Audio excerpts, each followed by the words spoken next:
Welcome back everyone. Now before we learn about elif statements, you need to understand why we need elif statements. So I have written the following code here. Now I'll tell you what it does. First, we will read the value of x from the user. Now double equal to means it is a equality checker or a comparison operator. That means it will compare if the value of x is equal to 1. Single equal to means initializing that value.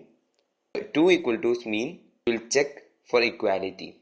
Instead of initialization, it will check for equality. That is, in this case, it will check if value of x is equal to 1. And if the value of x is equal to 1, then only the statements inside the first if statement will execute. So now let's run this. Enter value of x, we'll enter the value 2 and we'll get the output b. So hey, this program is working properly.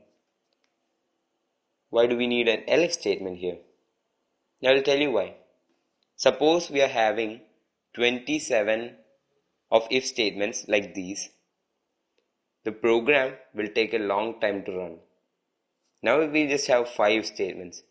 But if you have 27 if statements like these, the program is going to take forever to run because it has to check if x value is equal to 1, x value is equal to 2, x value is equal to 3. So to prevent that, there's a simple way we can fix this problem. We use the elif statement.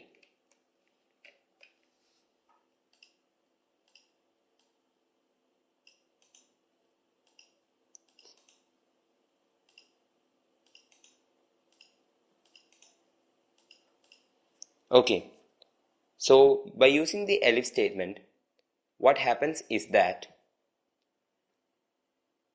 the elif statement will only execute if the if condition is false. That means only if the initial if condition is false, the other conditions will be evaluated. If the value of x is 1, the rest of the elif statements will not execute.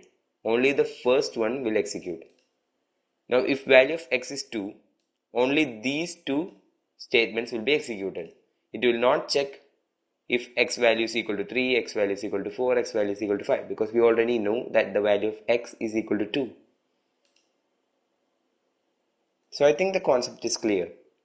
What elif does is that it only checks until a condition becomes true. All the other elif statements below the true condition will not execute. Means if the second elif is true, then the program will not look if the third, fourth and fifth elif conditions are true. So this way we can save valuable running time of our program.